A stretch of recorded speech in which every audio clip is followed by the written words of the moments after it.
Good day everyone, my name is Angelica Fabilier and my report is all about appendicular skeleton. There are two major bone groups in the body. One is the axial skeleton and the other one is appendicular skeleton. Other reporter already explained what is axial skeleton all about, so now let's move on to the second major bone in our body, which is the appendicular skeleton. So what is appendicular skeleton? The appendicular skeleton is comprised of the upper and lower extremities, which include the shoulder girdle and pelvic girdle. The shoulder girdle and pelvis provide connection points between the appendicular skeleton and the axial skeleton to where mechanical loads transfer. In the adult human body, there are 206 bones in it, and a total of 126 bones form the appendicular skeleton. The bones that contribute to the appendicular skeleton include the bones of the hands, feet, upper extremity, lower extremity, shoulder girdle, and pelvic bones.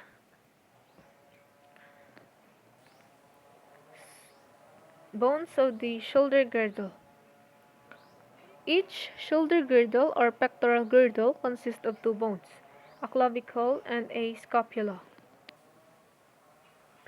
The clavicle, or also known as collarbone, it acts as a brace to hold the arm away from the top of the thorax and helps prevent shoulder dislocation. When the clavicle is broken, the whole shoulder region caves in medially, which shows how important its bracing function is. So the clavicle has very important function in our upper limbs. Next is the scapula or shoulder blade. It is a larger triangular shaped bone that lies in the upper back. The bone is surrounded and supported by a complex system of muscles that work together to help you move your arm. Scapula are commonly called wings because they flare when we move our arms posteriorly.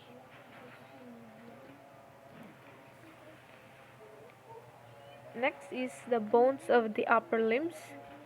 The upper limb is divided into three regions. These consist of the arm, the forearm, and the hand. There are 30 bones in each upper limb. The arm is formed by a single bone. It is called humerus, which is a typical long bone. In the forearm, there are two bones, the radius and the ulna. These bones form the skeleton of the forearm. When the body is in the anatomical position, the radius and is the lateral bone. That is, it is on the thumb side of the forearm, and the ulna is the medial bone of the forearm on the little finger side. It can be seen on the pic. The radius on the thumb side of the arm and the ulna on pinky side of arm.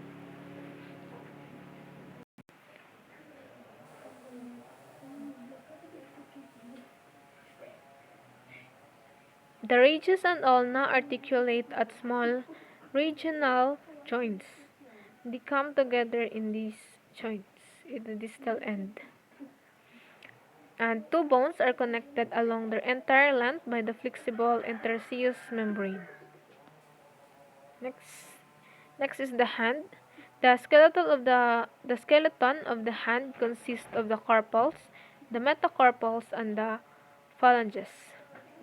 The carpals are bound together by ligaments that restrict movements between them.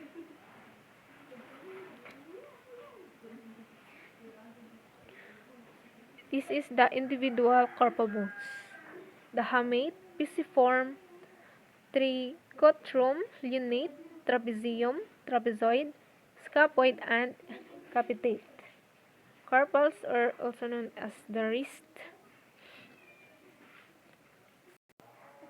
The palm of the hand consists of the metacarpals. The phalanges are the bones of the fingers. The metacarpals are numbered 1 to 5 from the thumb side of the hand toward the little finger. When the fist is clenched, the head of the metacarpals become obvious as the knuckles. Each hand contains 14 phalanges.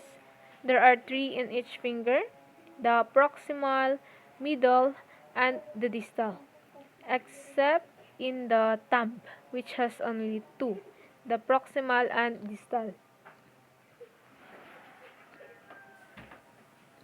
Next is the bones of the pelvic girdle. The pelvic girdle is formed by 2 coxal bones,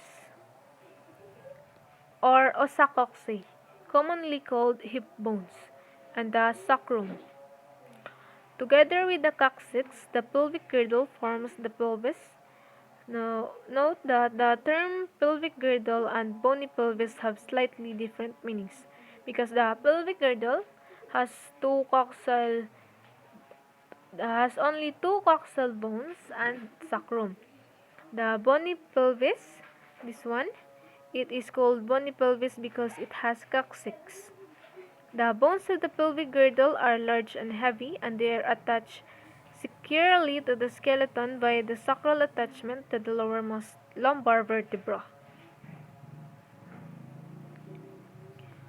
So, each hip bone is formed by the fusion of 3 bones, the ilium, ischium, and pubis. The ilium, which connects posteriorly with the sacrum and the sacroiliac joint. It is a large flaring bone that forms most of the hip bone. The ischium is also called sit-down bone because it forms the most inferior part of the coxal bone. Lastly, the pubis. Pubis is the most anterior part of the coxal bone.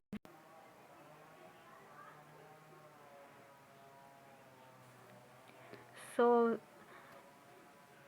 the comparison of pelvis of the male and female. There are characteristics differ in the pelvis of the man and woman. So as you can see in the peak, the female inlet is larger and more circular. Its pelvis as a whole is shallower, and the bones are lighter and thinner. The ilia flare more laterally. The sacrum is shorter and less curved. The ischial spines are shorter and further apart. The female pubic arch is more rounded because the angle of the pubic arch is greater. Next is the bones of the lower limbs. The lower limbs carry our total body weight when we are erect or standing. Hence, it is not surprising that the bones forming the 3 segments of the lower limbs, which is the thigh, leg, and foot, are much thicker and stronger than the comparable bones of the upper limb. So first, let's explain the bones of the thigh. So there is only bone in the thigh, that is the femur or thigh bone. The femur is the heaviest, stronger bone in the body. Next is the leg. The skeleton of the leg is formed by 2 bones. These are tibia and fibula. It is connected along their length by an interosseous membrane. The tibia, also called shin bone, is larger and more medial. The fibula, which lies alongside the tibia and forms joints with it both proximally and distally, is thin and stick-like. So the fibula is thin and stick-like. The fibula has no part in forming the knee joint. its distal end, the lateral malleolus. It forms the outer part of the ankle. Next is the foot. So the foot is composed of the tarsals, metatarsals, and phalanges. This has two important functions. It supports our body weight and serves as a lever that allows us to propel our bodies forward when we walk and run. The tarsus, forming the posterior half of the foot, is composed of 7 tarsal bones. Body weight is carried mostly by the two largest tarsals, the calcaneus or heel bone and the talus, which is our ankle, which lies between the tibia and calcaneus. 5 metatarsals form the sole, and 14 phalanges form the toes.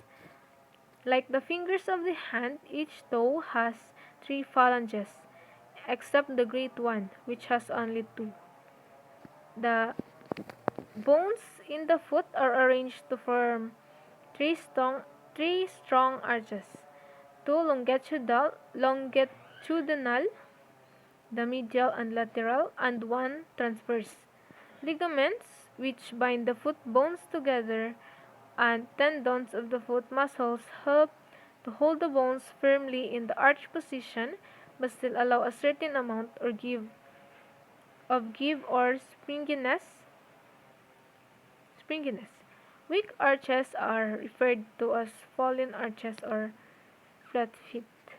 That's all for my report.